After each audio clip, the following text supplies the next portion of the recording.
Please go ahead, sir. We are live now. Good morning, welcome, and Jai Hind. Once again, welcome to another session of our webinars in the series Illness to Wellness.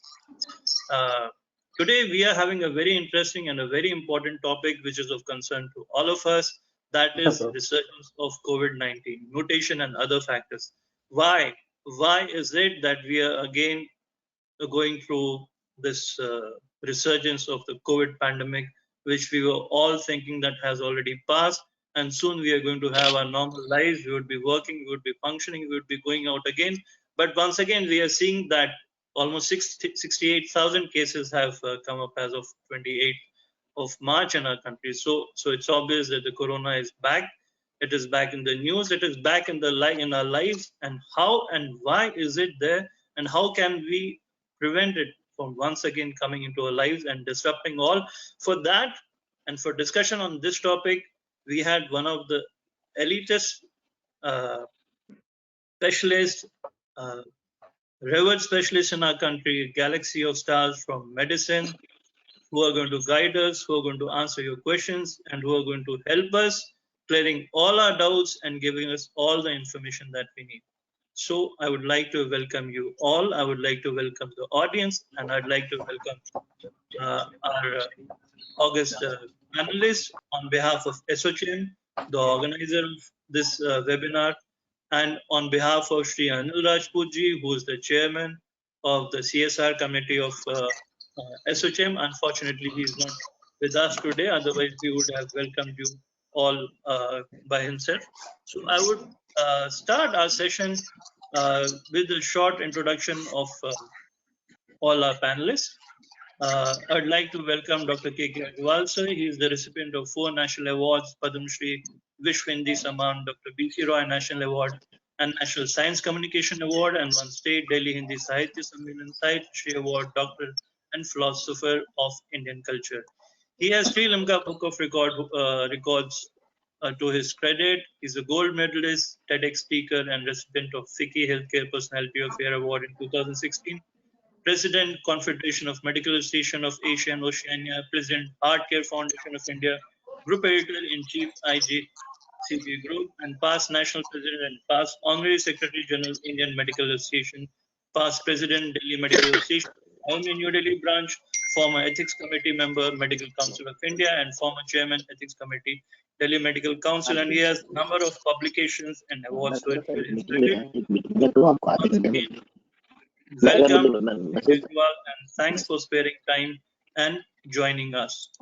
I would like to welcome Professor Dr. Tarun Kumar Sani with us. He's had a wonderful, great career. He's an alumnus of the prestigious Armed Forces Medical College and served as a doctor with the submarine and diving services of the Indian Navy. Following this, he worked in UK and the UAE in field of hyperbaric and internal medicine as advisor to oil industry in Gulf. He designed and implemented an offshore medical evacuation plan, training of the offshore medical and non-medical staff, which he continues to practice. On return to India, he conceptualized and operationalized India's first private hyperbaric center at the Apollo Hospital, New Delhi, that he currently heads. He later established a successful healthcare strategy consulting company and currently works on both verticals. He's a postgraduate in internal medicine and marine medicine from Mumbai. He has a certificate in diving medicine from UK and certificate in ambulatory care management from the Harvard University. He is known as the pioneer of modern hyperbaric medicine in India and has over 25 publications and chapters in books. He is a recognized teacher for postgraduate studies in internal and hyperbaric medicine. Most prominent publication is the diving medicine on high altitude diving in the Himalayas, which is one of the world's highest altitude dives at Lake Pangong, Ladakh, at the altitude of 14,000 feet. A recent publication in the British Journal of Neurosurgery on hyperbaric oxygen in traumatic brain injuries is well recognized and referenced. He was presented the title of adjunct professor for his contribution in academics. He is the founder and current president of the Hyperbaric Society of India and the past president of the Asian Hyperbaric and Diving Medicine Association. He is currently engaged in practice of internal clinical hyperbaric medicine and occupational medicine. Doesn't matter. मैं अलग जगह पे हूँ. तो मेरे यहाँ से established disturbance नहीं a आता। concept and protocol for hyperbaric intervention, which is now used at metro sites. Advent Healthcare is a niche healthcare video strategy call कैसे करूँ? मैं तो कर नहीं सकता he has क्योंकि वो built मेरा from लाइव चल रहा है। now हाँ prestigious Max Healthcare Hospital, and he's also doing a lot of work through his NGOs, supporting community medicine, and he has carried out projects with the involvement of Tata Tea, APPL, LRSI Chess Institute, PLS Hospital, and providers in Chandigarh, Bhiwani, Agroha, and many international projects such as Care Partners, Voice Clinics in North America, Ghana, Kazakhstan, Uzbekistan. And he has number of publications to his credit. And thank you so much, sir. Thank you so much for joining Dr. Tarun Kumar Sahni, sir. Now I'd like to introduce Dr. Gautam Bhansali. Welcome, sir. He is a practicing physician and consultant at Bombay Hospital Institute of Medical Sciences, Mumbai, Maharashtra. He is very actively involved in the treatment of COVID patients from the front line. He is thoroughly involved in creating awareness about protection, prevention, and treatment of vaccination of COVID. He is completely dedicated, committed, malignantly optimistic regarding his patients. It is like patient admitted under his care means well-being and survival. It's a divine blessing showered upon him, which gets translated to the sick patients. He has been involved in spreading awareness about cardiopulmonary resuscitation to as many common people, including policemen, fire brigade employees, various college institutions, housing societies, students, through his NGO, Dr. Gautam Bhansali's Golduna Foundation. He has been a regular invite for various TV programs on health, particularly COVID issues. Currently, he is the chief coordinator of all private hospitals in Mumbai and responsible for arrangements of many beds for COVID patients. So we have a person who's dealing with COVID directly, and he's going to throw light on all the COVID-related issues which we are going to face, and we're going to ask him. Thank you, sir. And I'd like to welcome Dr. K.K. Talwar. He's MD, DM, and Doctor of Sciences, FAMS, SN, and FACC. He is the chairman, TSRI Heart Institute, New Delhi. He is the honorary advisor to Government of Punjab Health and Medical Education, former chairman, Board of Governors, Medical Council of India, New Delhi, former director, PGIMER, Chandigarh, former professor and head cardiology, AIMS, New Delhi, and former chairman, Department of Cardiology, Max Healthcare, Saket, New Delhi. He has more than 231 papers in international and national journals of repute, more than 236 abstracts in international and national journals of repute. He has number of awards. He's Padma Bhushan awardee in 2006, Dr. B.C. Roy National Awardee in the year 2000 by MCI, Medical Council of India. The Aryabhat, the prestigious Aryabhat Award has been conferred on him in 2012. Basanti Devi Amir Chand Award given by ICMR in 2003, Ranbaxy Research Award in 1997, Lifetime Achievement Award by the Cardiological Society of India in 2019, and he has many special achievements to it. His credit, few of them are: he initiated the technique of EMB in the country and established its utility in some of the tropical heart muscle diseases. He's the prime cardiologist for the first heart transplant in India in 1994. He introduced technique radio frequency ablation in 1993 at AIIMS in India, and he was the first to implant an ICD in 1995. It is listed in Limca Book of Records in the country and Southeast Asia, and first to introduce CRT implant in 2000 in our country. So we are very, very lucky to have you with us, Talwar. Once again, welcome to our program, and thank you for sparing time and being with us. I would also like to welcome Dr. P. Venkatakrishnan. He's a senior consultant in internal medicine from the Artemis Hospital in Gurugram. He's an MBBS from University College of Medical Sciences, Delhi. He's an MD from Monad Medical College of Delhi University. And he has been associated with many premier medical institutes in his journey in internal medicine, like MAMC, Lady Harding Medical College, Medanta Hospital, Sitaram Bharti Institute of Science and Research. He has a rich experience in treating chronic diseases like diabetes, hypertension, respiratory illnesses, and especially in taking care of the elderly patient. He has many papers and presentations to his credit and more than 12 years of teaching experience. Dr. Krishnan has been a DNB program coordinator and guide for post-graduation in internal medicine in his various assignments. He joins us from Paras Hospital, Gurugram, where he was associated as senior consultant in the Department of Internal Medicines. He has number of memberships like Delhi Medical Council. His clinical focus on elderly patients, diabetes, hypertension, chronic respiratory disease, and fever of unknown origin. So thank you so much for joining us, for sparing time, Dr. P. Venkatakrishnan. I would like to welcome you also once again. So we now come to the topic of discussion, that is resurgence of COVID-19 mutation and other factors. Now this reminds me of a shloka. The problem I think that we are having today is Asto ma sadgamaya tamso ma jyotirgamaya. So again we are seeing the darkness. And our elite panel, please guide us towards the light. How to go ahead. Why this resurgence? Is the first question which comes to mind. Dr. Talwar, I would like to ask you, sir, why this resurgence of COVID? Why has it come back? Sorry, I'm not in between getting your voice. So, am I audible? I'm not seeing the Yes, video sir. also now. Hello? Yes, sir. Well, as far as the question that you asked about the second wave which has come, I think there are a number of factors. One is that people are not. Hello? Yes, sir. Hello? Yes, sir. One is that I think that people forgot to take follow COVID protective behavior, which we say use of mask, social distance. A mask is very, very vital.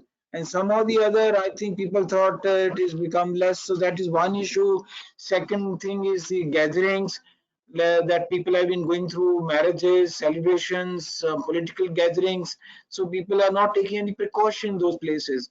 Of course, the other issue, which is like in our state of Punjab, which is probably also one of the main reason, is the covariant kind of issue. Like the now 85% the sample that we tested for the sort of viral sequencing had UK covariant.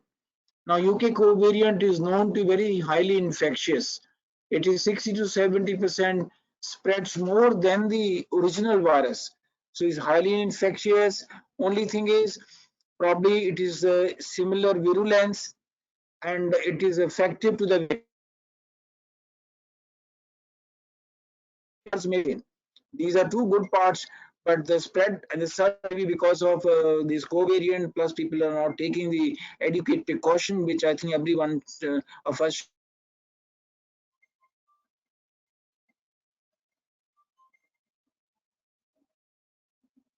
I think Dr. Talwar, is he audible to everyone? No, his video seems to be off. Dr. K.K. Agrawal, sir, what is your opinion on the resurgence? Why are we seeing this wave? Why are we seeing the COVID cases rising again? तो हमें international scenario पूरा हर country का देखना होगा जी कि हर country में 2, 3, 4 waves आई हैं. India में ये सेकेंड वेव है, and whenever second wave comes it will always be in a aware population, therefore it will be stronger and earlier than the first wave. So it is likely to cross 1 lakh in the next 1 week. The number of cases which has declined in the last 2 days is because of only not doing of the test. That's number one. And whenever you see a second wave, it is a mix of multiple factors. The first factor will always be a variant. It will always be a variant. And number two, it will be an inappropriate COVID behavior. Number three will be presence of super spreaders, and number four will be your containment and mitigation processes. Now, when we talk about this variant, there are 4 variants in the world. One is a UK variant, second is the South African variant, third is Brazilian variant, and the fourth is the double mutation of India.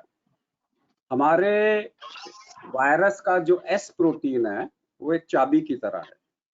चाबी में एक रेती होती है जो चाबी को घिसती है, उसे NTD बोलते हैं, एन टर्मिनल डोमेन.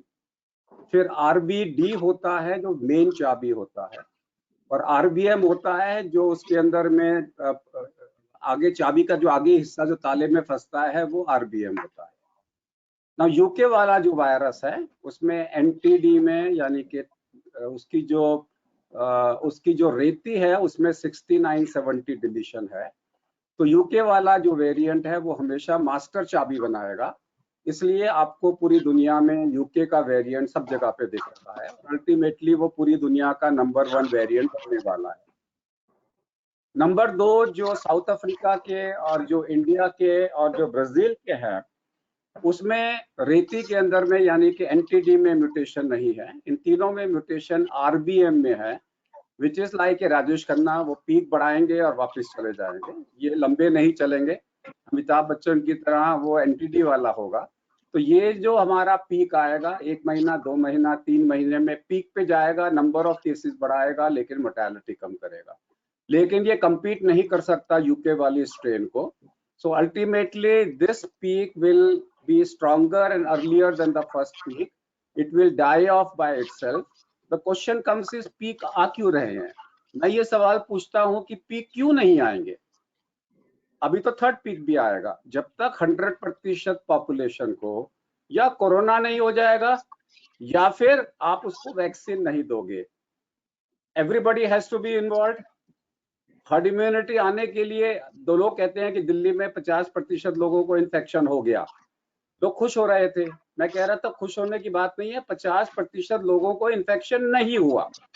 वो देखिए जिनको नहीं हुआ उनको तो इन्फेक्शन होना है ना, या तो वैक्सीन दे दो या कोरोना ले लो. तो बाजार में 2 फेरियां लग रही हैं, एक कह रहा है कोरोना ले लो, एक कहता है वैक्सीन ले लो. Choice is yours. अगर आप वैक्सीन नहीं लोगे तो कोरोना होगा. दोनों में कोरोना होगा, एक हल्का कोरोना होगा, एक अनप्रेडिक्टेबल कोरोना होगा. So I don't find any reason कि क्यों नहीं होगा. सेकेंड पीक आया है, थर्ड भी आएगा, आप रोक नहीं सकते.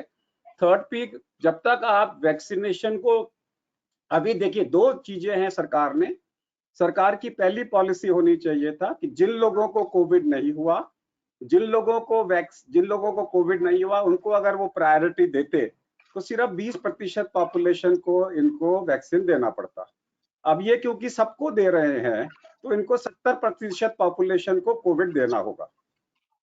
That is the most important thing जो है. और दूसरा जो सरकार की आज की पॉलिसी है उसमें होना चाहिए था कि अगर आपको कोविड हो चुका है, अगर आपको कोविड नहीं हुआ है और आपको वैक्सीन नहीं हुआ है, तो जब तक वैक्सीन ना लग जाए अपने आप को बचाओ.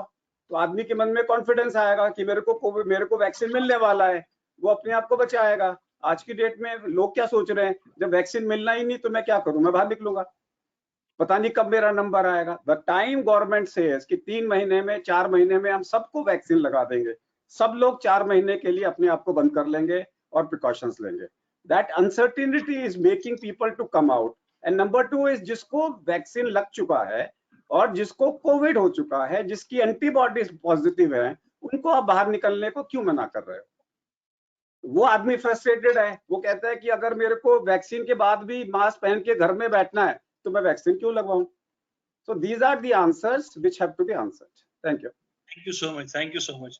तो डॉक्टर अग्रवाल ने बहुत अच्छी बात बताई हमें, कोविड क्यों फैल रहा है, और ये भी बताया कि हमें आगे भी सारी एहतियात बरतनी है और जिसको हो सके वैक्सीन अवश्य लगानी है, क्योंकि ये बीमारी तो फैलेगी ही बढ़ेगी.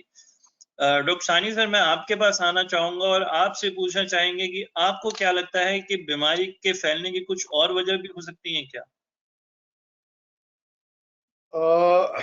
See, there are, like Dr. Talwar and Dr. Agarwal mentioned, there are multiple factors. Now, if we divide these multiple factors, in my head, what we've said is there are 3 main pockets or 3 main buckets of issues. One is individual issues, which is, what are people doing, which age groups are affected, what is, happening as an individual. Earlier, we were saying people with comorbidities were suffering more. Now we are getting a younger population which doesn't have comorbidities and the numbers are increasing. So on one side, there are these individual factors, and we can go into detail on that. Second part of it is what we are calling the social factors. As a society, where are we? Are we immunized? Are we not immunized? Are we conscious? The number of functions which are being held by bypassing the law of 50 minimum people. So, we are being invited, we are going. But so the community or a society itself is one of the reasons where this issue is coming up. And third and most important is the viral issue. What is happening to the virus? How is it proliferating? Is it getting mutant? For an ordinary person on the road, whether it is South Africa strain, Brazil strain, UK strain, it doesn't matter for them. For them as a society, I think, there was a very nice terminology which I'd seen a few days ago, something called the Peltzman effect. Now, what the Peltzman effect does is that it basically makes society more sensitive based on the degree of the degree of risk it perceives. So what the Peltzman effect means, a behavior compensation for the perceived risk. Now, what is happening is people are compensating in their behavior because the perceived risk is less. And because the perceived risk is less, the number of cases are going up. So there are more than one issues which are responsible for this particular thing to happen. And if we are not careful, we will need to address all of them. We will need to address the 35 to 50 age group. We will need to look at society and the behavior of society in general. And we will have to monitor the virus. So all three aspects are equally important in the fact that the disease or the virus is again showing increased numbers across the country and across the world for that matter. Thank you sir, thank you doctor Ramzani. आपका कहने का मतलब हम सही समझ पा रहे हैं कि लोग कैजुअली लेने लगे हैं and they are already in some ways chilling with the virus rather than chilling in their lives. So I would come forward to Dr. Bhansali and Dr. P. Venkatakrishnan also, but I think Dr. K.K. Talwar wanted to raise something, an issue, sir. Sir, please. I just mentioned that, as Dr. Sani has mentioned, that younger people, you see the co-variant, UK co-variant, which I think we are facing in Punjab, I'm sure there must be in other states. This virus is known to affect younger people more. And then I think they spread also more because they may not be very symptomatic, but they have a higher viral load. So I think this particular surge has also that phenomenon. The younger people are getting infected and they are becoming kind of super spreader. That's all. Thank you. Thank you so much, sir. I would just here like to add and request our panel, our esteemed panel, to further discuss in detail how the younger generation and the children can affect and spread these disease to the elderly, to the high risk contingent of population, and cause damage. But I would first like to come to Dr. Gautam Bhansali, who's from Maharashtra, from Mumbai, and Maharashtra is current the epicenter of spreading of COVID, and it has been earlier also. Sir, सबके दिमाग में ये सवाल आता है कि महाराष्ट्र ही क्यों, वहां सबसे ज्यादा क्यों फैल रहा है?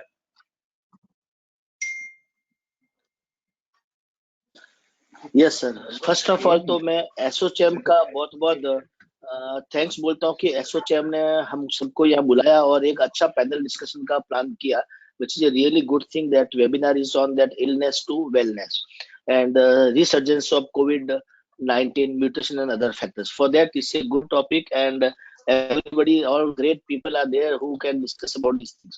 Now, your question is that why Maharashtra? What is the problem in Maharashtra? Is there any problem in Maharashtra? Is there some conflict between Maharashtra and some other state? No, it's not like that.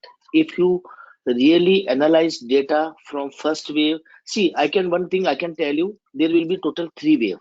First wave, second wave, and third wave. Second wave is always dangerous and highly infectious. Third wave will be very less sort of. First wave is okay, second wave is highly infectious, बहुत तेज आने वाली है second wave जो अभी चल रही है. मैं बहुत पहले से बोल रहा था ये सेकंड वेव है, लेकिन लोग नहीं मान रहे थे, लोगों को लग रहा था ये एक तरह का सर्ज है ओनली. और थर्ड वेव भी इसके बाद आएगी, लेकिन वो बहुत ही माइल्ड रहने वाली है. Why Maharashtra, why Kerala? If you ढंग से अगर आप डेटा को एनालाइज करें यूके, यूएस, यूरोप, बाकी सारी कंट्री से हमारा कंट्री 3 महीना पीछे चल रहा है। अगर आप फर्स्ट वेव को भी आप देखेंगे तो पहले वहां पे आए थे नवंबर, दिसंबर, जनवरी, फरवरी के पास वहां पे केसेस आए थे। उसके बाद केरला में केसेस आए फर्स्ट वेव में, फिर महाराष्ट्र में आए, फिर रेस्ट ऑफ द कंट्री के अंदर आए। अभी भी अगर आप देखेंगे नवंबर, दिसंबर, जनवरी में हमारे देश में केसेस बिल्कुल नहीं के बराबर हो गए थे, लेकिन वहां पे बहुत हाहाकार मचा हुआ था यूके, यूएस, यूरोप के अंदर, और हमारे कंट्री के लोग उनके ऊपर हंस रहे थे कि वो इतनी बड़ी बड़ी कंट्री और वो लोग कोरोना को मैनेज नहीं कर पा रहे, और हमने बहुत अच्छे ढंग से कंट्रोल कर लिया, which was not true. Exactly after 3 month, उनके 3 महीने बाद if you see second wave, Kerala में केसेस बहुत आए, महाराष्ट्र में आए, और अभी रेस्ट ऑफ द कंट्री में फैल रहा है ये वायरस। इसको लेके अलग अलग तरह की बातें हो रही है। और एक चीज है जिसमें मैं बार बार कहता हूँ कि 3 महीना हम पीछे चले बाकी सारी कंट्री से, उसके बाद रेस्ट ऑफ द कंट्री में वायरस जाएगा, जाने वाला है, इसको कोई रोक नहीं पाएगा। सिर्फ एक चीज है जिसमें हम बाकी रेस्ट ऑफ द वर्ल्ड से आगे चल रहे हैं, that is the vaccination programme. वो हमारा बहुत अच्छा चल रहा है और उसको और स्ट्रांगली अच्छे ढंग से करने की जरूरत है। एक बात जिसकी हम डिमांड बार बार कर रहे हैं कि vaccination should for all, mass vaccination करो, वैक्सीनेशन की सर्जिकल स्ट्राइक करो, बिकॉज मोस्ट मोबाइल पॉपुलेशन है जो इस वायरस को स्प्रेड कर रही है, वो 20 साल से लेकर के 45 साल के बीच के लोग हैं, जो काम के लिए ऑफिस जा रहे हैं, हॉस्पिटल जा रहे हैं, रेस्टोरेंट में भी जा रहे हैं, शॉपिंग मॉल में भी जा रहे हैं, सड़क पे घूम रहे हैं, वो मोस्ट मोबाइल पॉपुलेशन है जो इस वायरस को स्प्रेड कर रही है। इनको सबसे पहले वैक्सीनेट करना चाहिए था, लेकिन because of comorbid condition, because of data जैसे आ रहे थे कि ओल्ड एज वालों में मोर्टेलिटी ज्यादा हो रही है, तो पहले उनका करना जरूरी था। गवर्नमेंट ऑफ इंडिया का डिसीजन था, प्लस एक्सपर्ट का डिसीजन था, which was correct decision. Now the second thing is, जो एक बात बार बार कही जाती है कि लोगों ने मास्क उतार दिया, सैनिटाइजर बंद कर दिया, गैदरिंग बहुत होने लगी, शादियां होने लगी, ऐसे गले में जैसे कि ट्रेन से बाहर निकल के आ रहे हैं। अगर आप ढंग से देखो तो दिल्ली में इतना लंबा किसान आंदोलन चला, वहां पे कोविड नहीं हुआ। बंगाल में भी इलेक्शन चल रही है, रैलियां हो रही है, लाखों की तादाद में लोग आ रहे हैं, वहां पे अभी तक कोविड नहीं है। सो इस वायरस के नेचर को समझना बहुत मुश्किल है। मुझे लगता है ये वायरस केरला में आया, महाराष्ट्र में आया, और अभी रेस्ट ऑफ द कंट्री में वैसे ही आगे फैलता जा रहा है। इससे बचने का जो तरीका है, जो डॉक्टर तलवार साहब ने भी बताया, अग्रवाल साहब ने बताया, we have to follow VMSMS। VMSMS मतलब वैक्सीनेशन, 4 पिलर है, vaccination, sanitizer, mask and social distancing. इसको अगर हम लोग ढंग से फॉलो करेंगे तो ही हम लोग इस वायरस से बच पाएंगे, या मोर्टेलिटी हमारी यहाँ कम पाएगी। काफी लोग ये कहते हैं कि वैक्सीन के बाद भी मुझे हो गया, 2 वैक्सीन ले लिया उसके बाद में, उसके बाद भी इन्फेक्शन होगा, बट वो माइल्ड रहेगा, बहुत कम आएगी, जो हमारा अल्टीमेटली टारगेट भी है। लेकिन जो चीज बार बार इसके बारे में बताया जाता है कोविड के बारे में, कि महाराष्ट्र में हाहाकार मचा हुआ, महाराष्ट्र में बेड अवेलेबिलिटी नहीं है। मैं महाराष्ट्र का, मुंबई का चीफ कोऑर्डिनेटर हूँ, बेड मैनेजमेंट देख रहा हूँ, ट्रीटमेंट प्रोटोकॉल, स्ट्रेटजी प्रोटोकॉल, सब चीज हम लोग देख रहे हैं, हमारे साथ पूरी टीम जुड़ी हुई है। मैं दावे के साथ कह सकता हूँ कि मुंबई के अंदर बेड को लेके कोई मारामारी नहीं है। मेरा मोबाइल हर सेकंड्स में कॉल से भरा रहता है, फोन आ रहे हैं, पैनिक कॉल ज्यादा है। एक पेशेंट के लिए 10 लोग फोन कर रहे हैं। मेरे पास अगर बॉम्बे हॉस्पिटल में 2 बेड है तो मैं बोलता हूँ हाँ, मैं आपका पेशेंट भेज दीजिए, मैं आपको दे रहा हूँ। लेकिन उसी पेशेंट के लिए 10 लोगों के फोन आ रहे हैं। जब हम पूछते हैं कि पेशेंट का नाम बताइए, उनको नाम नहीं पता होता, क्योंकि उनके पास कोई एनजीओ का फोन आया, किसी सोशल वर्कर ने फोन किया, उनको मालूम नहीं। जब हम लोग व्हाट्सएप पे उनका डिटेल मंगवाते हैं तो मालूम पड़ता है कि उस पेशेंट को ऑलरेडी बेड अलॉट हो चुका है। और काफी बार वो लोग ये बोलते हैं कि नहीं साहब, हमको नहीं आना है हॉस्पिटल में, हम लोग चेक कर रहे थे कि बेड अवेलेबल है कि नहीं है। प्राइवेट हॉस्पिटल ने, स्पेशली मुंबई के अंदर, जो एक तरीके से काम किया है, 80% बेड अपने कोविड के लिए दिए, जो मुंबई के बड़े प्राइवेट हॉस्पिटल है, ऑन गवर्नमेंट रेट। उन्होंने चार्जेज, आप बिलिंग का इश्यू भी देखिए, मुंबई में शुरुआत के अंदर जब फर्स्ट वेव आई थी तब थोड़ा सा इश्यू था, अभी आज की डेट में बिलिंग को कोई इश्यू भी नहीं है। हर हॉस्पिटल के अंदर म्युनिसिपल कॉर्पोरेशन ने अपने 2 ऑडिटर बैठाए हैं। At the time of discharge patient का बिल ऑडिट होता है कि गवर्नमेंट रेट से लगा है या अलग लगा है, वो सारी चीज की जा रही है। दूसरा, मैं एक बात सर अग्रवाल साहब जी, दूसरी एक बात मैं थोड़ा सा डिफरेंस बताना चाहता हूँ फर्स्ट वेव और सेकंड वेव के अंदर। जब फर्स्ट वेव आई थी तब हम लोग प्रिपेयर नहीं थे इस चीज के लिए, हॉस्पिटल प्रिपेयर नहीं थे।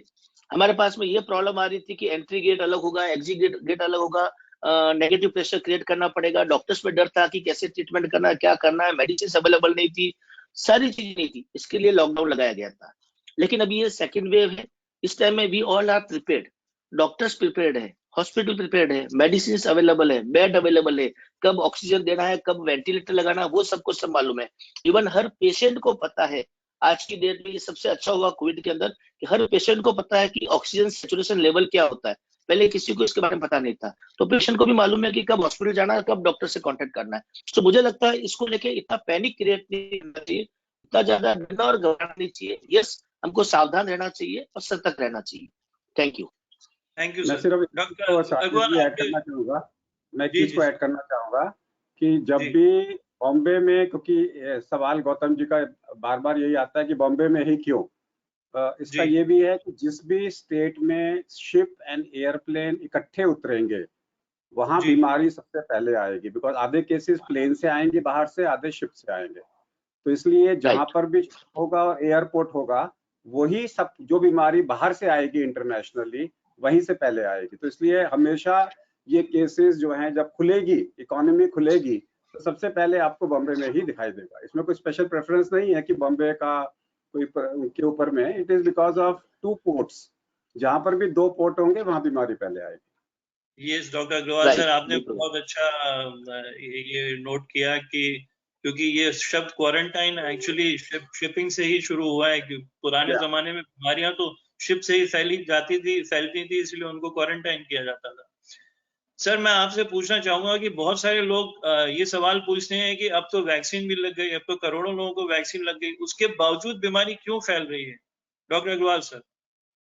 तो सबसे पहले तो वैक्सीन जो हमारे को लग रही है अभी भी 6 करोड़ के करीब लगे हैं, विच इज जी। Less than 5%। तो less than 5% is not going to add on to the herd immunity, number 1।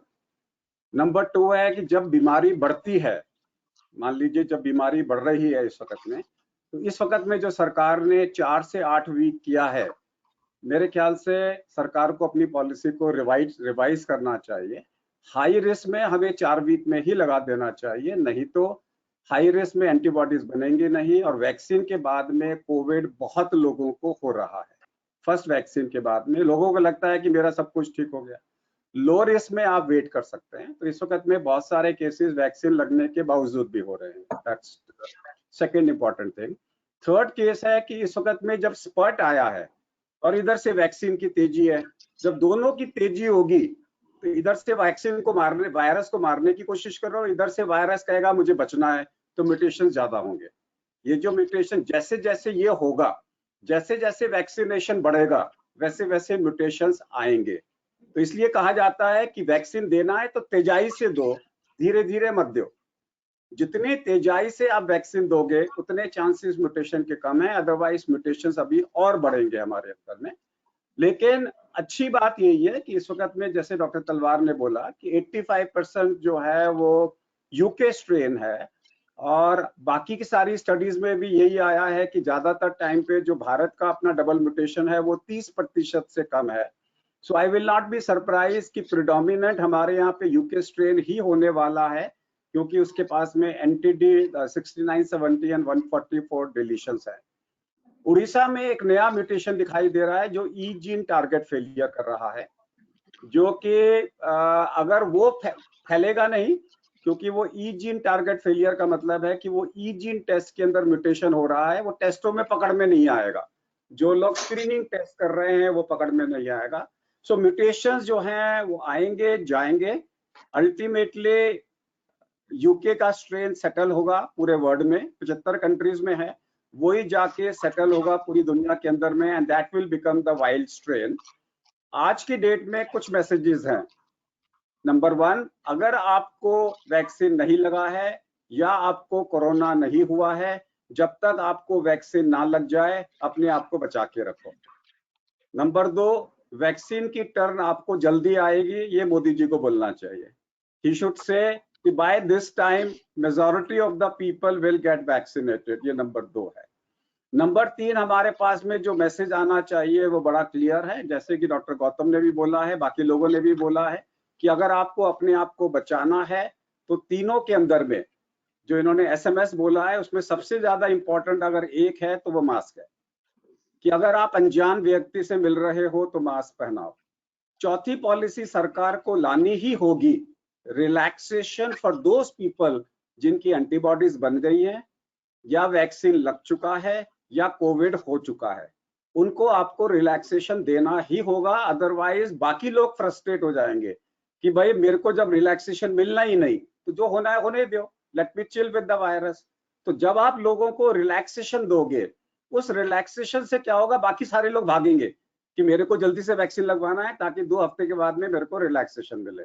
If your policy is going to be vaccine और नो वैक्सीन, कोविड और नो कोविड, आपने तो 100 से ज्यादा पार्टियों में नहीं जा सकते। अभी जो सीडीसी की पॉलिसी आई है नई, अगर आप उसमें देखें, उन्होंने क्लियर कट बोला है कि जो लोगों के 2 वैक्सीन लग चुके हैं और 2 हफ्ते पूरे हो चुके हैं, वो अपनी पार्टी कर सकते हैं बिना मास्क के, as a low risk, as a low, under the low risk category. अगर आप ये रिलैक्सेशन ही नहीं दोगे, आप बोलो कि कोई रेस्टोरेंट शुड से मेरे यहाँ पे सिर्फ वो लोग अलाउड हैं जो लोगों के यहाँ पे जिनको वैक्सीन के 2 वैक्सीन लग चुके हैं और 2 हफ्ते हो चुके हैं, मेरा लो रिस्क है। जब आप ओपन अप करोगे, ये तभी पॉसिबल है जब सरकार ऐसी पॉलिसीज के बारे में सोचे। नमस्कार। नमस्कार, थैंक यू सो मच। अभी हमारी चर्चा चल रही है वैक्सीन के ऊपर। So doctor Venkat Krishnan, I would request you कि कुछ वैक्सीन के ऊपर मिथ्स हैं, उनको आप उसके बारे में बताइए। Please tell us something about the myths of vaccination, because many people still are reluctant to take vaccines. Dr. Rajesh, you are able to hear me? Yes, I can hear you very clearly. So, see, vaccination जो है, it is to protect, मतलब खुद को बचाने के लिए है। एक तरीका बीमारी से बचने का होता है कि आपको बीमारी हो जाए, आप लाइफ लॉन्ग उससे प्रोटेक्ट हो गए, आपके बॉडी में एंटीबॉडीज बन गए, कुछ टी सेल इम्यूनिटी हो गई जो आपको फर्दर उस इन्फेक्शन से बचाता है। फिर सेकंड तरीका होता है जिससे कि हम बॉडी को एक्सपोज करें, बट उस इन्फेक्शन के किसी पर्टिकुलर पार्टिकल से या किल्ड वायरस से या किल्ड कोई सब यूनिट से, जिससे कि बॉडी को उस पर्टिकुलर ऑर्गेनिज्म या जो भी कीटाणु है उससे बचाव मिल सके। तो क्या मैं डिस्कनेक्ट कर वैक्सीनेशन जो होता है उस बीच वो में बिल्कुल ही आपको आर्टिफिशियली प्रोटेक्शन देता है इन्फेक्शन।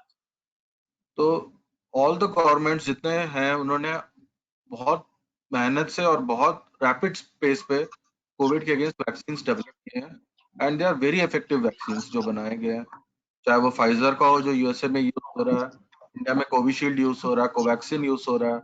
ये सारे बहुत इफेक्टिव वैक्सीन है और ये इन्फेक्शन से काफी हद तक प्रोटेक्शन देते हैं।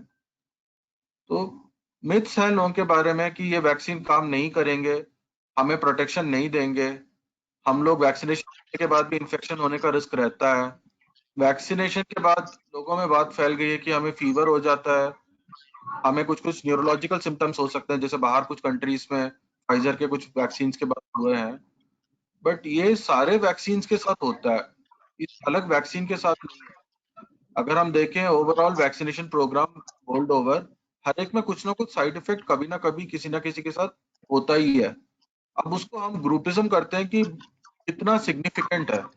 जैसे कोविशील्ड के ऊपर पीछे बात उठी थी, एस्ट्राजेनेका का जो वैक्सीन है यूके में, कि ये वैक्सीन यूरोप में काफी कंट्री में उन्होंने रोक दिया था, बट जब डाटा प्रोवाइड किया गया कि जो क्लॉट फॉर्मेशन है वो ज्यादा नहीं, जितना एक नॉर्मल पर्सन को रिस्क है क्लॉट बनने का, वैक्सीन लगाने के बाद भी रिस्क उतना ही रहता है। सो दे हैव प्रूव्ड कि ये वैक्सीन सेफ है।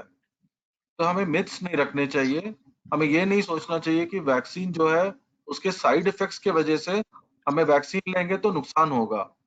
वैक्सीन के अपने छोटे मोटे साइड इफेक्ट्स हो सकते हैं, जैसे एक दिन फीवर आ सकता है, बॉडी पेन हो सकता है, ठंड लग सकती है, बट वो तो नॉर्मल वैक्सीनेशन के साथ, टेटनस के साथ भी हो सकता है। तो उसकी वजह से ये नहीं कि हम वैक्सीनेशन ना करें, और वैक्सीनेशन हर एक को करना चाहिए। एज ग्रुप अभी तक डिफाइन नहीं हुआ है कि किस एज ग्रुप के बाद, जो गवर्नमेंट ने लेटेस्ट डाटा निकाली है 45 इयर्स के ऊपर सब लोगों को 1 अप्रैल के बाद वैक्सीनेशन प्रोग्राम में एनरोल करने का चांस मिलेगा। सब लोगों को वैक्सीनेट करना चाहिए, वैक्सीन स्पेसिफिक नहीं होना चाहिए कि ये या वो वैक्सीन लगाना है।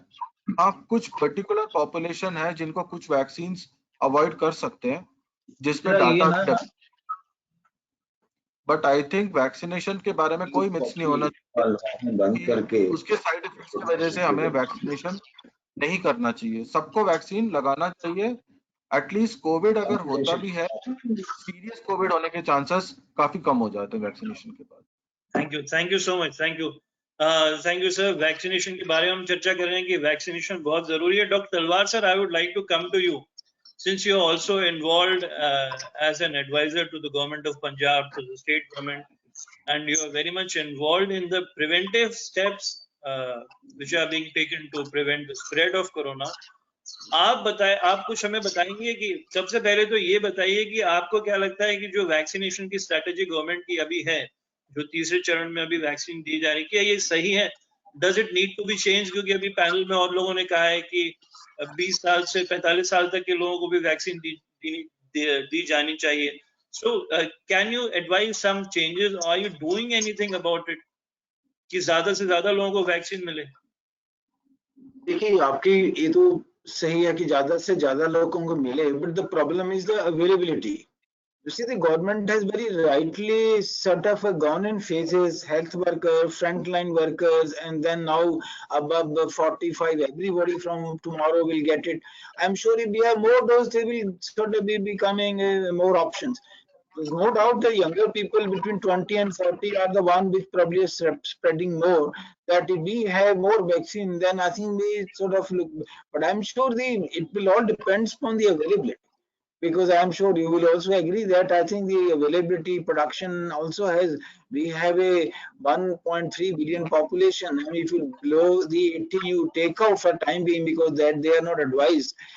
Even then, I think we will have 60-70% population, which is above. So you can see how much large we have the load. But I think the strategy is okay, and they are going to becoming more and more addressing to the issues that we are raising as soon as we have more availability of vaccines. Only thing is, I think we have to be a little proactive in vaccination. That's what my feeling. There is also hesitancy by the people to get vaccination. Because sometimes kahan jao, you have to go to the facility. Sometimes you download on the app and then your number will come. So we need to look at those. Rather, it has to be a tried in our state now. Like even mohallas, you make it like a 1 day or 2 days in a week. You tell the society public there that we are coming here. You have a health facility. People can walk in, do vaccination. They can wait for half an hour, kind of a thing. And so these are the ways we have to sort of be proactive, because many elderly people, young people hesitate to take vaccine, any injection, I had to say. So it is a different, we are going through a different problem. So I think a proactive approach of going to the society rather than saying you walk to that hospital, you walk to that facility, that's fine. But in addition, I feel we need to adopt these proactive approaches for vaccinating our society. I want to add, Rajesh ji, with permission, Yes, sir. that I have completed, my foundation has implemented in the Supreme Court on this matter. Along with senior counsel, I appeared myself, and we raised one point on which notice has been issued. And my point was 45 साल से ज़्यादा के comorbid mild हो सकते हैं और 45 साल से कम के कोमॉर्बिड सीरियस हो सकते हैं.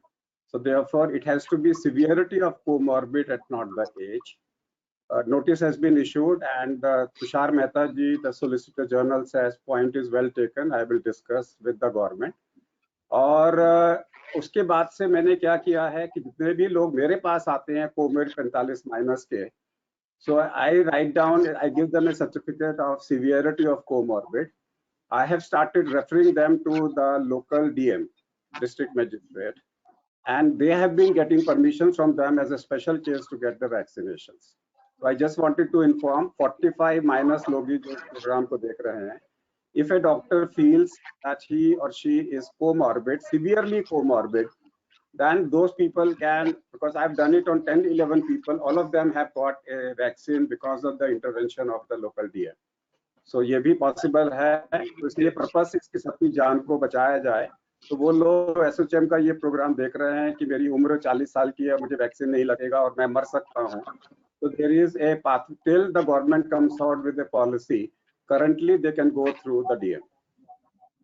Thank you so much, sir. ये आपने बहुत अच्छी चीज बताई. डॉक्टर सानी sir, you want to add something?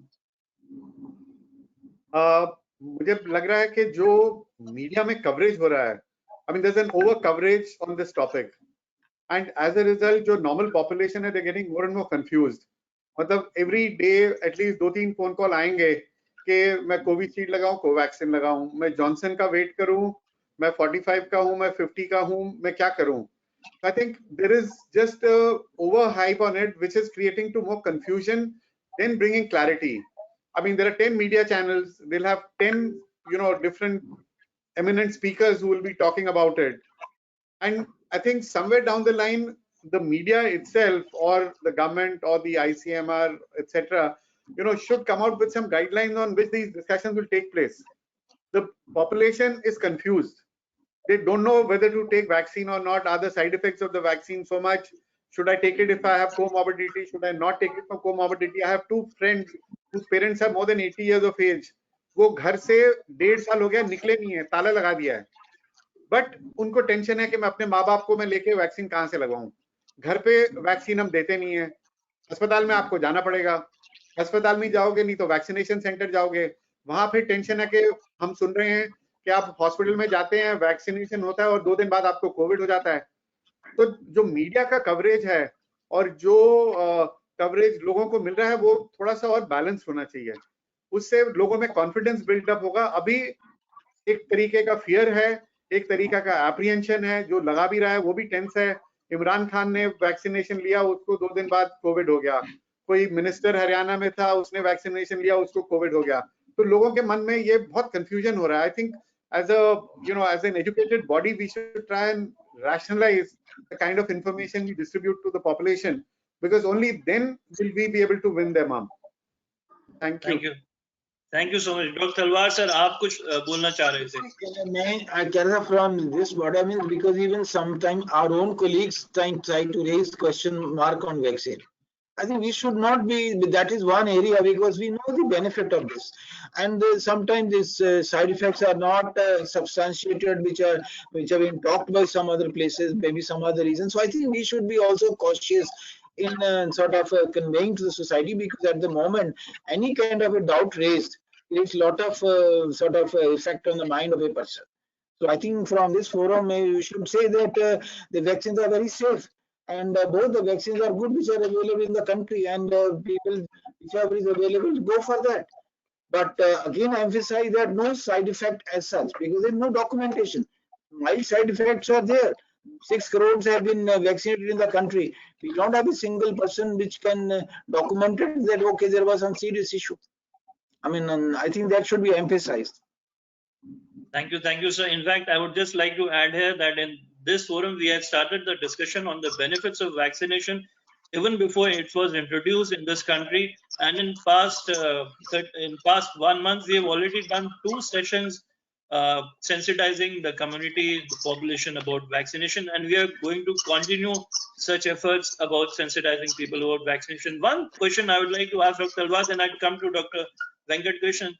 कि sir we have seen in many states, Delhi में भी और स्टेट्स में, कि जो सेकंड डोज लेने वाले लोग हैं उनकी जो quantity it is less than 35%. तो क्यों लोग दूसरी डोज लेने नहीं जा रहे जब most of them are health care workers? Why sir? What is the reason for this? Yeah, I think health workers also have been somewhat, frankly, I agree with you that that people, we health professionals should have been more proactive into this issue. And I think those who have not got second injection, I really fail to understand why. What is the reason? I mean, you have a protection available. If you as a health professional, you are the role model for the society. And I don't know, I mean, I am not aware that I find that few people have not done it. There has been some confusion about the duration, because we had said that take at 4 weeks. WHO somehow the other conveyed, this vaccine is useful more if you take in 8 and 12 weeks. It did create a confusion in the mind of people ki jadon kab that better rahega. So people start delaying it like that. But I think that the government has also mentioned 6 to 8 weeks. So people should by 8 weeks or so get the second dose done. And some people, I think we need to sort of the organization where they are working, they must kind of, because I know in Punjab we did something that if you are not taking the vaccine, we will be testing you every week. So I think you have to create some kind of a accountability into the mind of also people who are responsible. I mean, you are the one who are going to lead the society in this disease, and if you are little not careful, or you are taking steps which are so it can be not as far as the evidence or available care program. That's no. I agree with you. I think there are few people, but not many. Thank you, sir. I think we are getting lots of queries and questions from the audience. So audience is very participative and we are generating a lot of interest from our discussion. So thank you, all of you. I'd like to ask Dr. P. Venkatakrishnan, he wanted to add on something. Dr. Krishnan. Yeah, I wanted to add on something is that the data which is coming from the other countries is that the vaccination may not be fully effective in preventing COVID disease. But yes, they are very categorically saying that it is preventing severe COVID disease. So that is one thing which should be clear. Second thing is that people have this concept कि एक shot लगा लिया तो हमारा vaccination start हो गया, हम protected हैं. I have heard people saying on the roads that my father wanted to go to Varanasi. He has been after me for last 1 year. Now that I've given him a shot of vaccine, I can send him to Varanasi. This is something which I've heard. So this is the mindset of that shot लगाया तो हो गया. अब second shot देखा जाए. And this is what is actually spreading across. So I think the message should be very clear that 2 shots are required for full protection. 1 shot is not enough. And the second shot, the government should clearly give a directive. Whether it is 4 weeks, 6 weeks, 8 weeks, there should not be left to the people to decide when they want to take the second shot. And the second shot should be pursued by the app or somewhere where multiple reminders should be going that you have missed your second shot. Please come and take it. It is not optional. So I think it should be more proactive.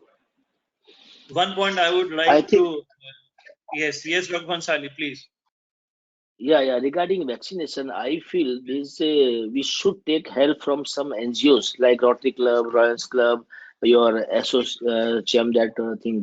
So I think उससे थोड़ा सा vaccination programme और speed up होगा. अभी भी लोगों के मन में ये लग रहा है कि, और दूसरा कई बार डेटा आते हैं कि नहीं 4 वीक के बाद जरूरत नहीं, 6 वीक के बाद लीजिए. सो पब्लिक इसकी वजह से ज्यादा कंफ्यूज हो रही है. थोड़ा लोगों को एजुकेट करने की जरूरत है, थोड़ा सा पॉजिटिव न्यूज स्प्रेड करने की जरूरत है. जैसे डॉक्टर तलवार साहब ने भी बताया है कि अभी तक लगभग 6 करोड़ के आसपास लोगों को वैक्सीन हो चुका है. एक भी व्यक्ति बिकॉज ऑफ वैक्सीन कोलैप्स नहीं हुआ है. तो क्यों नहीं हम इसको अच्छे ढंग से, rather than फीवर, कोल्ड, कफ वगैरह हो रहा है, बॉडी एक हो रहा है, वो हो रहा है, उसको बार बार दिखा रहे हैं माइल्डिया हो गया. छोटे बच्चे को भी जब वैक्सीन देते हैं तो पीडियाट्रिशियन बोलता है कि 2 दिन तक बच्चा रो सकता है या खाना नहीं खाएगा या थोड़ा करेगा. बट प्रॉब्लम ये है कि बच्चा रोता है और बड़ा आदमी जो है वो ट्वीट करता है. This is the only issue. So I think थोड़ा सा इसको प्रॉपर मीडिया के थ्रू, एनजीओज के थ्रू थोड़ा एजुकेट करने की जरूरत है. एंड सेकेंडली, अभी जो 1 अप्रैल से चालू हो रहा है 45+ लोगों को, मुझे लगता है इसके अंदर काफी क्राउड आएगा, काफी ज्यादा लोग वैक्सीन के लिए आएंगे. लेकिन थोड़ा सा क्लियर कट गाइडलाइन हो either after 4 week or 6 week, because जितना कंफ्यूजन फैलाएंगे लोग डरने लग जाते हैं, लेते नहीं वैक्सीन. Now some people are taking vaccine only for the certificate. They said कि हमको ट्रैवलिंग करना, हमें सर्टिफिकेट मिल जाए, इसके लिए हमें वैक्सीन लेना है. वी शुड टेल देम कि वैक्सीन लेने के बाद में भी आपको कोविड हो सकता है, but it will be very very very mild. That message should go very clearly through some NGOs. We should involve NGOs, housing societies and all the people, because जब तक पब्लिक का पार्टनरशिप नहीं होगा तब तक ये चीजें सक्सेसफुल नहीं हो सकती. एंड वैक्सीनेशन प्रोग्राम को हमको इलेक्शन मोड की तरह करना पड़ेगा. जैसे इलेक्शन आप पूरा लोकसभा का चुनाव करते हैं, एक साथ 4-5 दिन में, 10 दिन में पूरा लोकसभा का चुनाव खत्म हो जाता है. हमारे पास वैक्सीन काफी है, हम कर सकते हैं. वैक्सीन डिप्लोमेसी चल रही है, वैक्सीन बाहर भेज रहे हैं, तो हमारे यहाँ लोगों को क्यों नहीं मिलती? बहुत अच्छा सुझाव है कि हमें जैसे लोकसभा का चुनाव होता है, हम उसी मोड पे, प्रोजेक्ट मोड में ये वैक्सीनेशन सबकी जल्दी से जल्दी करनी चाहिए. और एक बहुत अच्छा पॉइंट यहाँ उठ के आया है कि अगर कोई सीवियर कोमॉर्बिडिटी है, जैसे मैं कहना चाहता हूँ हमारे डायबिटीज के, टाइप 1 डायबिटिक पेशेंट होते हैं, बच्चे होते हैं 15 साल के, 16 साल के, 20 साल के, उनको वैक्सीन नहीं लग रही है, हम रिकमेंड कर रहे हैं तब भी नहीं लग रही है. तो डॉक्टर अग्रवाल ने बहुत अच्छा सुझाव दिया है कि डीएम को रिकमेंडेशन के देके उनके जरिए लगवा सकें.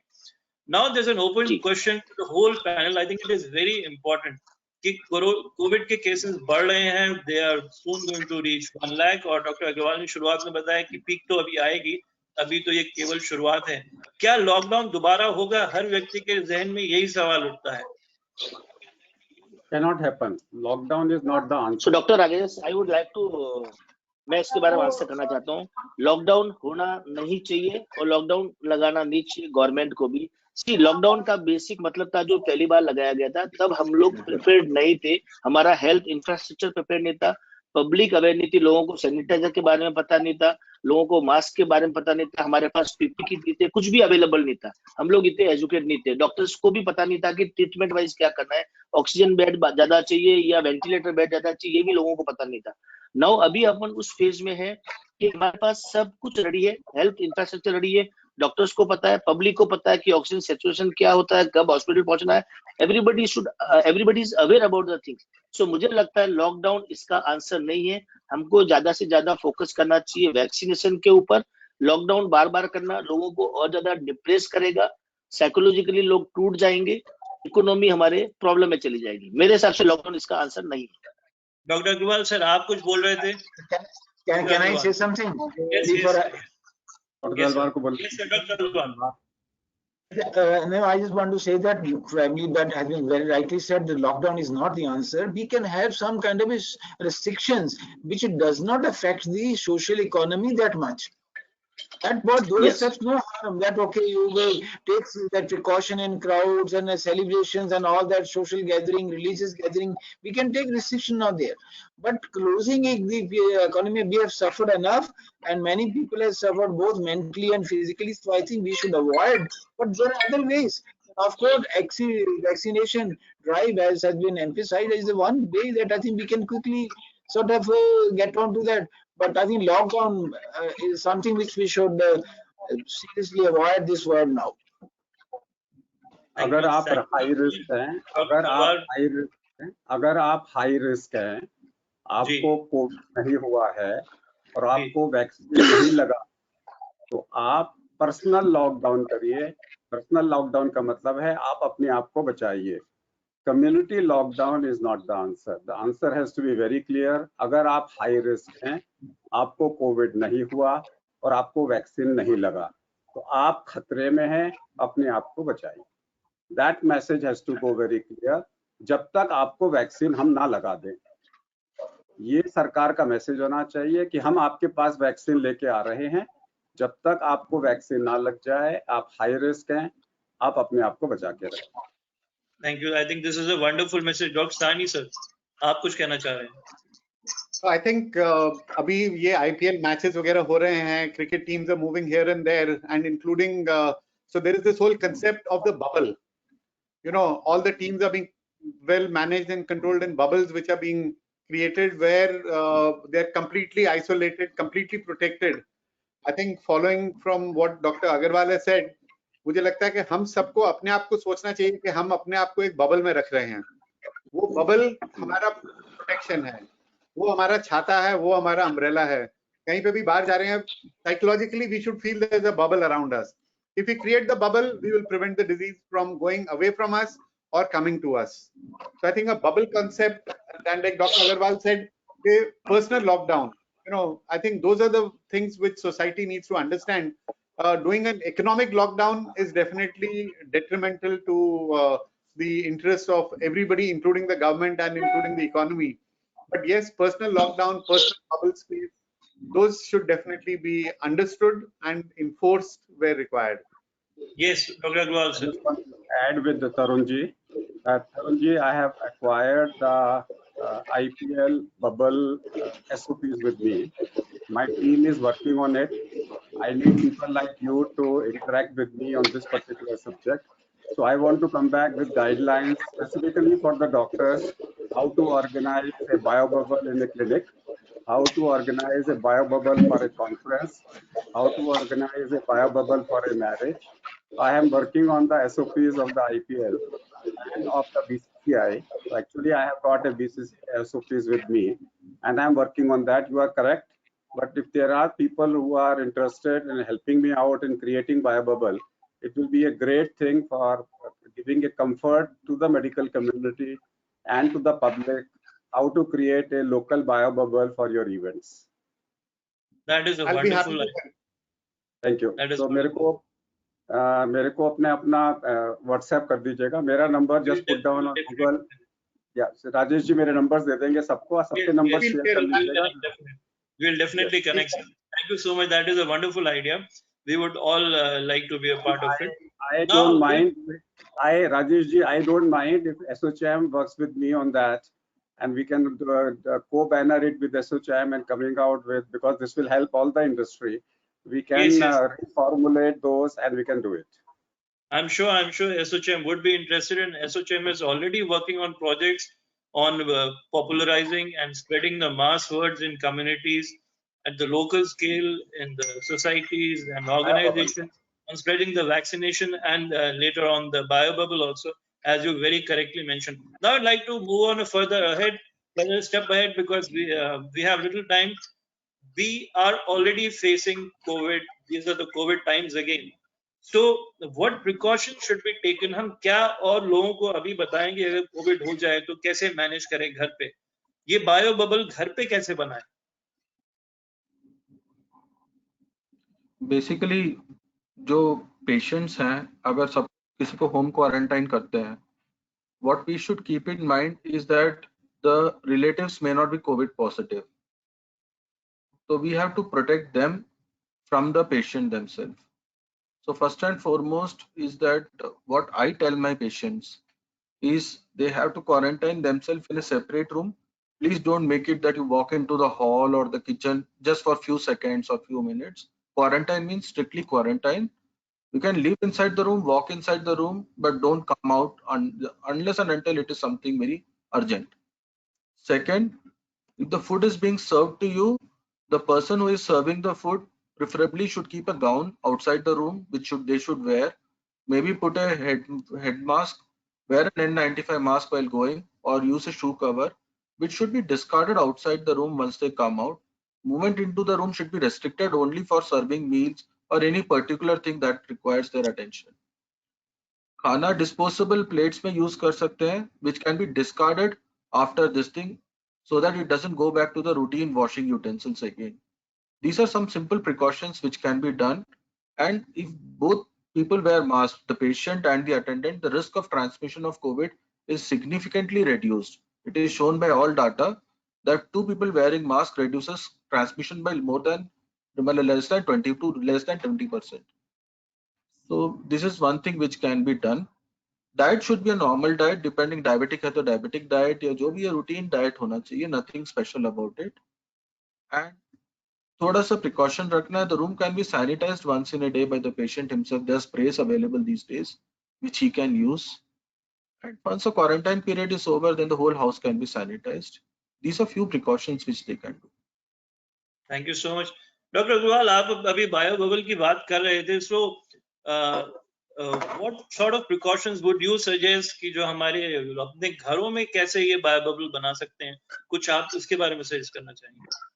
दो चीजें हैं. एक तो है अतिथि देवो भव, कि घर में जब अतिथियों को हम कैसे स्वागत करते थे, पहले पैर धुलवाते थे, फिर हाथ धुलवाते थे, फिर उनको हम मीठा खिलाते थे कि लॉस ऑफ टेस्ट तो नहीं है, फिर उसको अगरबत्ती जलाते थे कि लॉस ऑफ स्मेल तो नहीं है, हाथ धोते थे, नमस्कार करते थे, और फेस टू फेस नहीं बिठाते थे. एक तरीका है. प्रिकॉशंस आपको सिर्फ उनसे लेनी है जो बाहर से आ रहे हैं. जो आपके अपने लोग आपके साथ रह रहे हैं वो सारे लो रिस्क हो. तो कोई भी अनजान व्यक्ति अगर आपके घर में आ रहा है तो आप सोशल डिस्टेंसिंग रखेंगे और आप ओपन में मीटिंग रखेंगे. आप क्लोज्ड एरिया में मीटिंग नहीं रखेंगे. डर के नहीं रह सकते. घर के लोगों के साथ में इस वक्त में जितने भी हाई रिस्क लोग थे सबको नेक्स्ट 15 दिन में वैक्सीन लग जाना चाहिए. और जब तक सेकेंड वैक्सीन ना लग जाए आपको कोविड से बचाना है. क्योंकि I am getting every day a patient जिनको फर्स्ट वैक्सीन के बाद कोविड हुआ. इसमें दो ग्रुप आ रहे हैं, जिनको 14 दिन पहले हुआ और जिनको 14 दिन के बाद हुआ. जिनको फर्स्ट वैक्सीन से 14 दिन से पहले वैक्सीन हुआ है, कोविड हुआ है, वो प्राइमरी कोविड की तरह बिहेव कर रहा है. और जिनको 2 या 3 हफ्ते के बाद हुआ है वो माइल्ड कोविड की तरह बिहेव कर रहे हैं. इसलिए आपको पहले वैक्सीन लगने के बाद कम से कम 2 हफ्ते तक आपने डबल मास्किंग का इस्तेमाल करना है. So I normally say second vaccine से पहले डबल मास्क पहनो, क्योंकि you can't afford to have a disease in between first vaccine and second vaccine. तो आज की डेट में अपने घर में जितने हाई रिस्क लोग हैं सबको वैक्सीनेट करा दो, ताकि कुछ फ्रीडम मिल सके आपको जिंदगी में जीने के लिए और चिल करने के लिए. और बाकी बच्चे हैं, 2-3 चीज याद रखिए. जिनकी उम्र 12 साल से कम है वो कोविड उनको होगा, हल्का होगा, 3-4 दिन में चला जाएगा. मेंस्ट्रुएटिंग विमेन के अंदर में ज्यादा खतरनाक नहीं होता। तो जो खतरनाक होता है वो 45 प्लस हैं, कोमॉर्बिड हैं, या 45 माइनस हैं और सीवियरली कोमॉर्बिड हैं, उनको वैक्सीन इस वक्त में जरूर जल्दी से जल्दी लगवा देना चाहिए। बाकी लोगों को आराम से वैक्सीन मिलता रहे, हमारी ये स्थिति हमारे कंट्रोल में आ जाए। Thank you sir. Doctor Bhansali, आप कुछ कहना चाहते थे?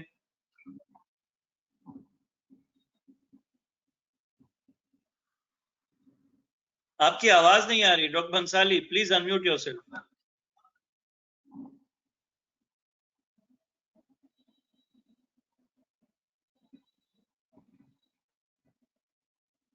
We can't hear you. We still can't hear you.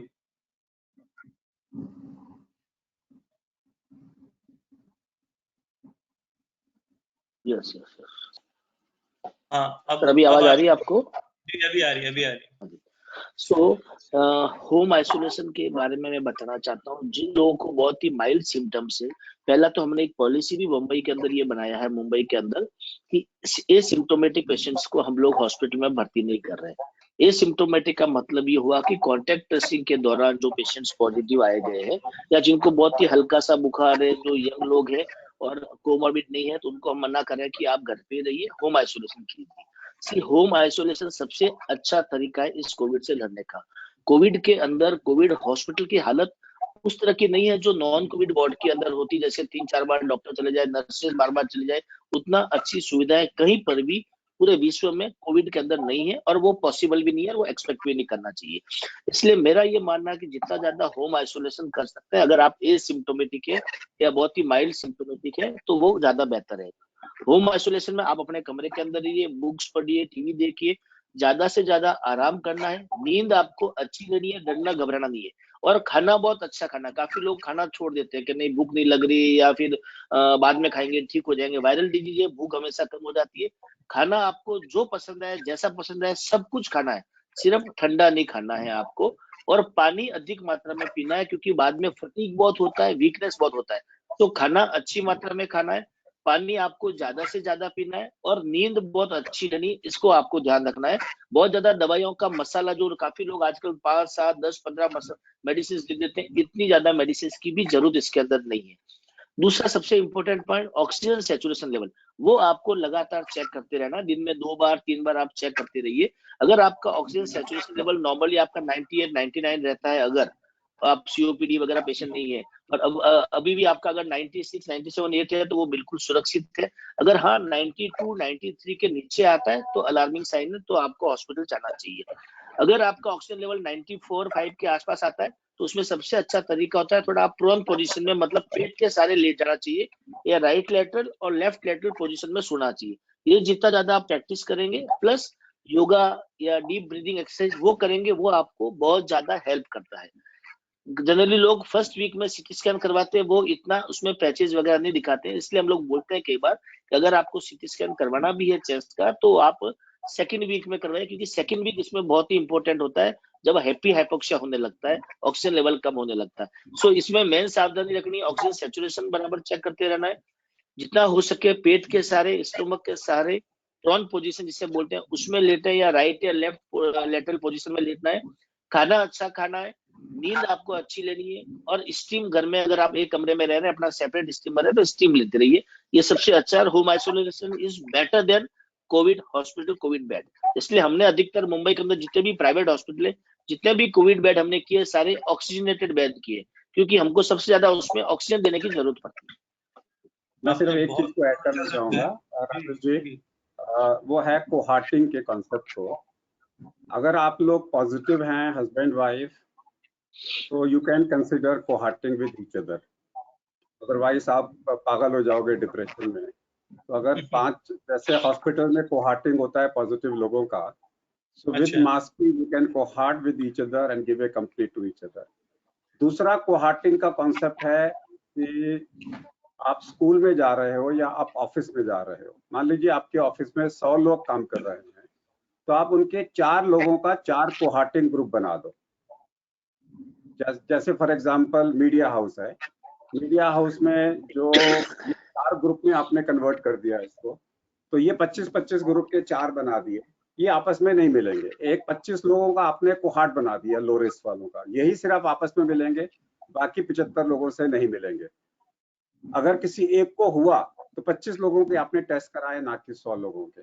इसे अमेरिका में कोहार्ट स्कूलिंग में बोलते हैं कि स्कूल के अंदर में आपने 1000 बच्चों का स्कूल है तो 25 आपने एक ही क्लास में 4 हिस्से बना दिए, बच्चे वहां से दूसरी जगह नहीं बैठ सकते, एक ही जगह बैठेंगे और वो आपस में ही मिलेंगे, वो किसी दूसरे बच्चों से नहीं मिलेंगे। तो 25 लोगों का आपने कोहार्ट बना दिया, अगर उसमें से एक पॉजिटिव आया तो आपने सिर्फ 25 लोगों पे काम किया, ना कि 1000 लोगों पे। तो हमें 2 टाइप के कोहार्ट हैं, low risk cohort, high risk cohort, and अगर आपको बीमारी हो गई है तो कोहार्ट। अब मान लीजिए एक कॉलोनी है, एक कॉलोनी में आपने एक गेस्ट हाउस बुक कर दिया सब RWN ने मिला के, जो पॉजिटिव आया वहां भेज दो, सब लोग मिलके एक दूसरे का ख्याल रखें। इंस्टेड ऑफ अभी क्या हो रहा है, एक हस्बैंड दूसरे कमरे में बंद है, बीवी दूसरे कमरे में बंद है, दोनों ही पागल हो रहे हैं एक दूसरे के साथ में कि भाई। So cohort is another thing which, with the permission of your doctor, you can consider the concept of cohort, ताकि आपको अच्छी मिले और आप जी भी सके। ये बहुत अच्छा कंसेप्ट आपने बताया, थैंक यू सो मच। तो जो पॉजिटिव लोग हैं वो एक साथ एक कमरे में रह सकते हैं, हस्बैंड वाइफ या बच्चे जो भी है। Positive patient can stay together, but एक पॉजिटिव एक नेगेटिव उनको साथ में नहीं रहना, उनको अलग। बहुत सुंदर। डॉक्टर वेंकट कृष्णन, आप डे टू डे एक्टिविटीज में कोरोना के पेशेंट्स की देखभाल कर रहे हैं, आप कुछ सजेशन देंगे कि अब हमने बात की कि ज्यादातर लोगों को होम आइसोलेशन में रहना चाहिए, लेकिन अस्पताल में कब जाएं, हमें कैसे पता चले कि अब हॉस्पिटल में जाना जरूरी है? So are there any red flags, any red signs, danger signs, warning signs that people should know and they should respond by going to the hospital? Actually, COVID is a very strange illness. That is why it is becoming a problem. Patient symptomatic होते नहीं है, but जब हम देखते हैं उनका saturation is 80%, 75%। OPD में आते हैं तो सीधा सैचुरेशन 75% है, पेशेंट आराम से व्हीलचेयर में बैठा हुआ, ब्रेथलेसनेस नहीं है, हल्का फीवर है। तो in that way Covid is very dangerous. बाहर के सिम्टम्स नहीं है कोई दिखाने वाले, विच आर वेरी माइल्ड और समटाइम्स मॉडरेट। तो अगर पेशेंट आइसोलेशन में है तो एक सबसे इम्पोर्टेंट डिवाइस जो है वो पल्स ऑक्सीमीटर होता है, जो फिंगर पे लगा के उस पे हम ऑक्सीजन सैचुरेशन चेक कर सकते हैं। अगर सैचुरेशन जो है if it is more than 93% और 92% also, that means a person is safe.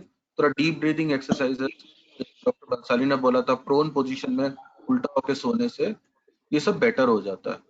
लेकिन अगर वो परसिस्टेंटली 91% के नीचे जाए जा रहा है, 89, 85, 87, तो ऐसे पेशेंट्स को केयरफुल होना पड़ेगा, and they are the group जिसको हमें टारगेट करना है अगर हॉस्पिटलाइजेशन की जरूरत है तो that is one red flag कि ऑक्सीजन सैचुरेशन 91% के नीचे परसिस्टेंटली, मतलब बीच में गया फिर 95 आ गया, वो नहीं, 91 के नीचे ही रह रहा हूँ बार बार चेक करने। सेकेंड रेड फ्लैग कि पेशेंट का फीवर बहुत हाई है, सेटल नहीं हो रहा है, हम दवाई दे रहे हैं 3 से 4 दिन हो गया, despite taking medicine the fever is not settling down, that means something could be wrong. So that patients also go into the category which needs observation, not that hospitalisation. फिर पेशेंट को और सिम्टम्स है जिसमें dehydration हो सकता है, जैसे patient बहुत वॉमिटिंग कर रहे हैं, बहुत ज्यादा लूज मोशंस हो रहा है। इस पेशेंट जो डिहाइड्रेट होते हैं उनको मॉनिटर करना पड़ता है कि वो डिप्लीट तो नहीं होंगे, क्योंकि इसमें ब्लड थिक होने का रिस्क बहुत रहता है। तो उन पेशेंट्स को भी हमें थोड़ा सा हॉस्पिटलाइजेशन की जरूरत पड़ती है, खाना पीना डाइट वगैरह उनका एबनॉर्मल है। तो शुगर्स अगर बहुत अनकंट्रोल्ड है, से शुगर्स उनका 300, 400, 500 के रेंज में जा रहा है और हमें स्टेरॉइड्स देने की जरूरत पड़ रही है, तो ऐसे पेशेंट्स को भी हॉस्पिटलाइज करना पड़ता है डायबिटीज कंट्रोल के लिए। एल्डरली पेशेंट्स जो हैं, गवर्नमेंट ने एक पॉलिसी रखी है कि अगर आप 65 के ऊपर हो और घर में कोई सपोर्ट मैकेनिज्म नहीं है बहुत ज्यादा, and they are at very high risk, they also should be considered for hospitalization with their permission of course। अगर कोई सपोर्ट डेवलप हो जाता है तो अलग बात है। सो रेड फ्लैग में वही है, हाई फीवर है, नो वॉमिटिंग है, लूज मोशन है, या फिर पेशेंट का सैचुरेशन कम है, या खांसी में ब्लड आ रहा है, बहुत ज्यादा ब्लीडिंग हो रही है कहीं से। So these are bad signs, that means कि डिजीज प्रोग्रेसिव है और इसको इग्नोर नहीं कर सकते।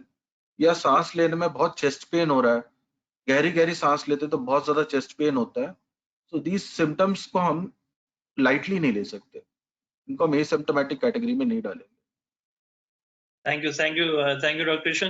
डॉक्टर अग्रवाल सर, आपसे पूछना चाहेंगे, आपसे रिक्वेस्ट करेंगे, क्योंकि आप ये बहुत अच्छे से करते हैं, आपने कई जगह दिखाया है कि हम पल्स ऑक्सीमीटर से ऑक्सीजन चेक करने के बारे में बहुत बात करते हैं, लेकिन अक्सर लोगों को उसका सही इस्तेमाल करना नहीं आता। तो आप अगर मुश्किल ना हो तो एक बार हमें बताएंगे कि how to properly use a pulse oximeter and how to properly take the readings from a pulse oximeter, और उसमें क्या इंपॉर्टेंट होता है, क्या देखना चाहिए?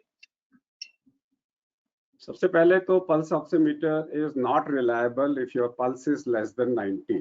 उसके लिए आपको बड़ा वाला एक हाई सेंसिटिविटी वाला पल्स लेना पड़ेगा। ये जो सिंपल होते हैं दे आर गुड टिल 90 से कम में इनकी रिलायबिलिटी नहीं है। That's one. नंबर 2 इज कि आपको राइट हैंड के मिडिल फिंगर के अंदर में it has to be your dominant hand and middle finger, that is the best way to check it. You have to keep it and press it. अगर आप movement करेंगे तो ऊपर नीचे हो जाएगा, अगर आप चलेंगे तो ऊपर नीचे हो जाएगा, लोग उसी से डर जाते हैं। So it has to be stable in an area that you have to measure. इसके अंदर में नीचे एक वेव आएगी, तो वेव पिन पॉइंट वाली होनी चाहिए, ना कि चौड़ी। वो बिल्कुल पिन पॉइंट की वेव आनी चाहिए और ठीक वेव आनी चाहिए, ऊपर नीचे नहीं होनी चाहिए। नॉर्मली क्या होता है कि लोग चेक करते हैं, बोले 97 से 92 फिर 97 और वो पैनिक हो जाते हैं। It has to sustained for 30 seconds to a minute. It has to be sustained at that particular level. इसका ज्यादातर इस्तेमाल हम लोग करते हैं एक पल्स देखने के लिए, और दूसरा चेक करते हैं हम लोग SpO2 देखने के लिए। और जो टेस्ट हम लोगों को बोलते हैं करने के लिए, that is 6 minute टेस्ट।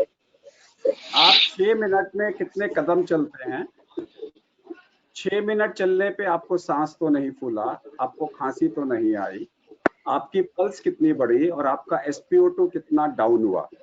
अगर 6 मिनट में चलने पे आपका SpO2 डाउन हो रहा है, that is the earlier sign of hypoxia, और उस टाइम पे आपका CRP मोर देन 10 निकलेगा और CT स्कैन में चांसेस हैं कि आपको ग्राउंड ग्लास अपीयरेंसेस मिलेंगी। सेकेंड थिंग इज कि 1 मिनट पे अगर चलने पे आप 30 पर जाते हैं, लोग कहते हैं मैं अभी 1 मिनट चला नहीं और मेरी पल्स 30 पर गई, इसे हम बोलते हैं इनएप्रोप्रिएट साइनस टैकिकार्डिया, जो बहुत कॉमन है कोविड के अंदर में। Inappropriate sinus tachycardia, when you increase your pulse rate by 30 within 1 minute, you can diagnose that particular. So you can check. The third thing is जो लोग snore करते हैं, उनको रात में 87 भी पहुंच सकता है, 90 भी पहुंच सकता है नॉर्मली ऑल्सो। ये लोग रात में पैनिक हो जाते हैं। एक normal snoring with sleep apnoea, ये लोग तो हर आधा घंटे बाद चेक कर रहे होते हैं, ये तो नई बीमारी हो गई है लोगों को। अभी डॉक्टर साहब ने बताया कि डॉक्टर गौतम ने बताया और डॉक्टर वेंकट ने बताया दिन में 2 बार 3 बार, वो तो हर मिनट में लेके बैठे हैं, मिनट में चेक कर रहे हैं। और रात में जब चेक करते हैं बोलते हैं तो 90 से कम हो गया, वो भागते हैं और सीधा वेंटिलेटर पे चले जाते हैं। तो जिन लोगों को COPD है, जो वो बहुत मोटे हैं, they must know they are normal. जिनको स्नोरिंग होती है, जिनको खराटे आती है, they must know they are normal in the night. हो सकता है अब जैसे COPD वाले लोगों का हो सकता है 90 उनका नॉर्मल हो, तो वो आप उनको चेक करेंगे 90 पे, वो भाग जाएंगे हॉस्पिटल के अंदर में फटाफट। You need to know your best and then you also can check कि मेरा SpO2 लेवल, अगर मैं पेट के बल सोता हूं तो कितना इंप्रूव होता है, तो आपको एक कॉन्फिडेंस बिल्टअप होगा कि मैं पेट के बल सो रहा हूं, मेरा ठीक हो रहा है। You will built up A confidence with that. You can also plan for a home oxygen इन लोगों के अंदर में। तो दिस SpO2 इतना ज्यादा ये लोगों को फायदा करता है, लेकिन इसकी बैटरी फ्रिक्वेंटली बदलनी है, ये ना हो कि रीडिंग गलत दे रहा हो उसके साथ में। और ये जो है 90 से नीचे may not be reliable. Thank you. और उंगली कटी हुई है, मान लीजिए आपने नेल पॉलिश लगा रखी है, तो फिर आप साइड पे लगा सकते हो, और अगर आपकी उंगलियां ही नहीं है तो कान में लगा सकते हो, तो भी वो एक्यूरेट रिजल्ट देगा। लेकिन ध्यान रखिए, जो लोग लड़कियां होती हैं नेल पॉलिश लगा रखी होती है उनके, फिर वो फोन करती हैं कि जो मेरा तो SpO2 ठीक नहीं आ रहा है। तो अलग अलग चीजें हैं। So this itself A complete art and by itself is a full diagnostic measure. Thank you so much sir, that was very elaborate, very interesting. अक्सर मैं तो ऐसा करता हूं कि जब पेशेंट का SpO2 देख रहा होता हूं तो फिर पहले अपना भी देखता हूं, तो उससे पेशेंट, तो उससे हमें एश्योरेंस भी मिल जाता है कि मशीन तो ठीक है, SpO2 वो ठीक तो हो रहा है। क्योंकि अगर आप स्वस्थ हैं तो आपका SpO2 नॉर्मल आ रहा है। कभी कभी प्रॉब्लम होती है पल्स ऑक्सीमीटर में, जिसकी वजह से नॉर्मल आदमी का SpO2 और पल्स रेट भी सही नहीं आता। तो जो घर में कोई नॉर्मल हो, जिसको कोई दिक्कत ना हो, वो एक बार अपने ऊपर जरूर लगा के देख लो कि पल्स और SpO2 सही आ रहे हैं कि नहीं। राजेश जी, मैं एक चीज को बोल के समाप्त करना चाहूंगा, then I will like to listen to Gautam ji and Venkata ji for their final comments. कि काफ और केके, मेरा नाम है केके, काफ और केके कहते हैं कि काफ और कोरोना और काफ और कोविड से बचने के लिए जी काफ और कड़वा और काफ और कसेला खाएं। जी Kadwa and Kasala are astringent and bitter. They block nuclear factor kappa B pathway, and they reduces NLRP, and they all reduce it as a group. They reduces NLRP and they reduces pyroptosis and inflammation. Therefore, cough or kadwa, cough or karela, cough or kalmi, cough or colchicine, cough or tricatu, cough or कच्ची हल्दी, काफ और colchicine जो हमारे यहाँ पे दवाई है इसके लिए। सो अगर आप चाहते हैं तो का फार्मूला याद रखें और उससे कहीं ना कहीं आप अपने आप को बचा सकते हैं। सो गौतम जी एंड वेंकटा जी, मैं निकलना चाहूँगा और मेरा एक शाम का शो होता है 7 बजे का। So each one of you I would like to call you, including Rajesh ji. I would like to do one show with you which is on a social media, और मैं आपके साथ करना चाहूँगा। Thank you very much sir. आपका बहुत बहुत धन्यवाद, बहुत बहुत धन्यवाद, आपने इतना समय निकाला और हमारे साथ आए। Thank you so much doctor, thank you so much. और मैं एक छोटी सी चीज पूछना चाहूंगा भंसाली जी, आपने भी होम क्वारंटाइन के बारे में बहुत चर्चा की। दिल्ली में बहुत सारे लोग अपने घर में ऑक्सीजन सिलेंडर खरीद के रख रहे हैं, क्या वो जरूरी है? आप दोनों कुछ बताइए, कुछ बताएं कुछ शब्द की ऑक्सीजन सिलेंडर की क्या जरूरत है, किसको रखना चाहिए कोविड जो है जी, कोविड एक जो बीमारी है वे वायरल बीमारी है, और इसमें सबसे ज्यादा जो प्रॉब्लम आता है वो oxygen saturation level. Oxygen level suddenly गिर जाता है या सेकेंड वीक के शुरुआत में पेशेंट सडनली हैप्पी हाइपोक्सिया में जाता है। उस वक्त जो मेन ट्रीटमेंट है, इसका मेन ट्रीटमेंट है ऑक्सीजन। पर हाँ, अगर आप एसिम्प्टोमेटिक है, आपको कोई तकलीफ नहीं हो रही है, आपके घर में कोमॉर्बिड वाले लोग नहीं है, तो अननेसेसरी ऑक्सीजन सिलेंडर खरीद के घर में शहर में वो एक पैनिक सिचुएशन नहीं पैदा करनी चाहिए। क्योंकि दिल्ली में थोड़ा शो ऑफ भी ज्यादा है, हमारे पास 2 सिलेंडर है, तुम्हारे पास 4 सिलेंडर है, ये बहुत चीजें वहां चलती रहती है। मेरे हिसाब से उसकी बहुत ज्यादा जरूरत नहीं है। बट हाँ, अगर आपकी फैमिली बड़ी है, कोमॉर्बिड वाले लोग हैं, ओल्ड एज वाले लोग हैं, तो सिलेंडर एक अच्छा उपाय है, क्योंकि ऑक्सीजन इसमें बहुत बड़ा ट्रीटमेंट है और इम्पोर्टेंट ट्रीटमेंट है। बार बार मैं लोगों से बोलता हूँ, अभी भी बोल रहा हूँ, मैं मुंबई के अंदर आज की डेट में नंबर ऑफ केसेस बहुत है। बहुत होने का कारण है कि हम लोग टेस्टिंग बहुत कर रहे हैं। जब फर्स्ट वेव थी तब हम पीक सीजन में भी हम लोग 15 से 20,000 टेस्ट पर डे कर रहे थे। अभी इस टाइम हम लोग रोज के लगभग 50,000 टेस्ट कर रहे हैं, और उसमें से 86, 87, 88% पेशेंट अभी भी हमारे एसिम्प्टोमेटिक आ रहे हैं। लेकिन लोग घबराते ज्यादा है, डरते ज्यादा है। अभी भी मैं आपसे बात कर रहा था, मेरे पास लगातार मैसेज चल रहे, साहब इनको एडमिट करना। जैसे मैं उनको बेड नंबर देता हूँ, यस बेड है, आ जाइए, देन उनका फिर रिप्लाई था, सर जरूरी है क्या, या हम घर पे रह लें क्या। सो बेसिक थिंग इज की पैनिक सिचुएशन बहुत है, लोगों के कॉल इसलिए आ रहे हैं कि कहीं बेड खत्म तो नहीं हो रहे, बेड की प्रॉब्लम तो नहीं। मैं बार बार आपके एसोचएम के माध्यम से बोलता हूँ कि बेड अवेलेबल है, ट्रीटमेंट प्रोटोकॉल पूरा सेट है। विद द गॉड ग्रेस ये एक ऐसी बीमारी है जिसमें ऑलरेडी डायग्नोज हो चुकी है। हमारे पास ऐसा नहीं है कि आने के बाद हमें चेक करना पड़ेगा कि बीमारी डायग्नोज करना, ये करना, ऑलरेडी डायग्नोज है। हमको इतना पता करना है कि मॉडरेट है या सीवियर है बस। और उसके साथ और ट्रीटमेंट प्रोटोकॉल सेट है, ऑक्सीजन हर हॉस्पिटल में रेडी है, रेमडेसिविर मेडिसिन मिल रही है, जो चाहिए, स्टेरॉइड चाहिए, एंटीबायोटिक, सब कुछ अवेलेबल है। सो बहुत ज्यादा घबरा के डरने की जरूरत नहीं है। थोड़ा सा सावधान रहे, सतर्क रहे, और मेन जो मुद्दा हमारा है वैक्सीनेशन का, इसमें बढ़ चढ़ के हिस्सा लेना है। इसके बारे में गलत बातें, अफवाहें, भ्रांतियां नहीं फैलानी है। आपको डिसाइड करना है कि आपको ये वायरस चाहिए।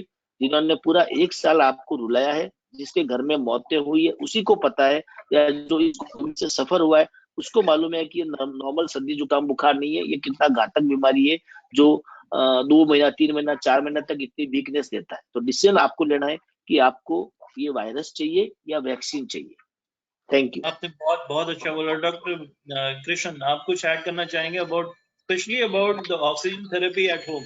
Is it appropriate? किसी की इतनी तबीयत खराब है कि उसको ऑक्सीजन की आवश्यकता पड़ रही है, क्या उसको घर में रहना चाहिए? तो देखिए, I am not a basically protocolist कि घर पे ऑक्सीजन थेरेपी देना चाहिए। पहली बात, सिलेंडर सेफ नहीं है, it's a highly inflammable thing, आग लग सकता है उससे। जी लोग ऑक्सीजन पे होते हैं, स्मोक करते हैं और सीधा उनको इंजरी हो जाती है आग लगने की वजह से। So oxygen is not a good thing to be kept at home. और सिलेंडर्स का वेट काफी ज्यादा होता है, अगर वो इम्बैलेंस हो, गिर गया तो चोट भी लग सकती। तो सिलेंडर इज समथिंग, वो तो नॉट समथिंग रेकमेंड। आजकल उसका सेफर वर्जन आता है which is called as an oxygen concentrator. वो एक मोटराइज, तो उससे ऑक्सीजन एयर से ही वो ड्रॉ करके कॉन्सेंट्रेट करके पेशेंट को देता है। और उसमें अराउंड 10 लीटर्स तक, 7-5-6 लीटर्स अप्रोक्सीमेटली डिलीवर कर देता है, जो काफी डिसेंट अमाउंट है। बट सबके लिए नहीं है वो सिर्फ हम लोग उन्हीं को रेकमेंड करते हैं जिनको लंग की डिजीज है पहले से, जैसे ILD है, जिनको COPD है, सांस की बीमारी है। लोग जिनको बीच बीच में अटैक पड़ता रहता है, उनको घर में कई बार ऑक्सीजन का या नेबुलाइजेशन का जरूरत पड़ता है, तो वो अगर बैकअप के लिए थोड़ी देर के लिए रखना चाहे तो अलग बात है। कि कभी सांस फूल रहा है, उनको सपोर्ट चाहिए, जब तक हॉस्पिटल नहीं पहुंचते, सपोर्ट नहीं मिलता, तब तक के लिए। बट ऐसे ट्रीटमेंट मोडालिटी की घर में मैं ऑक्सीजन रख के ट्रीटमेंट करूंगा, it is not very highly recommended unless आपके साथ में कोई डॉक्टर पीछे से मॉनिटरिंग कर रहा हो कि आप ऑक्सीजन ले रहे हो, आपको स्टेरॉइड्स मिल रहा है। बिकॉज इसका एक प्रोटोकॉल है ट्रीटमेंट का, प्रोटोकॉल हम चेंज नहीं कर सकते। Oxygen is very important, but उसका ट्रीटमेंट प्रोटोकॉल भी इंपॉर्टेंट है, तो वो साथ में ही चलेगा। तो you need medical advice also, just not oxygen. तो storing of oxygen cylinder definitely no. Concentrator only उन पेशेंट्स के लिए जिनको लंग की प्रॉब्लम है, सडनली ऑक्सीजन की रिक्वायरमेंट आ गई रात को 10 बजे 11 बजे, उसके लिए। एंड डिस्चार्ज के बाद पेशेंट घर जा रहा है, ऑक्सीजन की डेवलप रिक्वायरमेंट है हॉस्पिटल में, घर पे भी रिक्वायरमेंट है, उनको एडवाइस करते हैं, बट ऐसे preventive not advisable. Thank you so much, Dr. Bhansali and Dr. P. Venkatkrishnan and all the faculty and panelists who have been us throughout these 1.5 hours, enlightening our viewers and the audience about the resurgence of COVID and especially how to prevent it and how to prevent the caretakers. Dr. P. Venkatkrishnan, you have enlightened us very well and about the measures to take, about the oxygen treatment, about how to give vaccine, which vaccines, about the importance of vaccination, the importance of taking full course of vaccination. And Dr. Bansali, as you very likely mentioned, and everyone has seconded and reiterated the importance of social preventive measures like wearing masks, sanitization, keeping the social distancing, and avoiding crowded functions and avoiding crowds. So I would once again like to thank you, Dr. Gautam Bansali, Dr. P. Venkatkrishnan, and all the faculty who had joined us for being with us. I would like to thank you on behalf of Sri Anil Rajputji, who is the chairperson of the SHM CSR committee. Thank you so much. Thank you so much for spending your time. Thank you. Thank you. Thank you so much. Thank you. Jai Hind. Jai Hind. Thank you, Dr. Krishnan.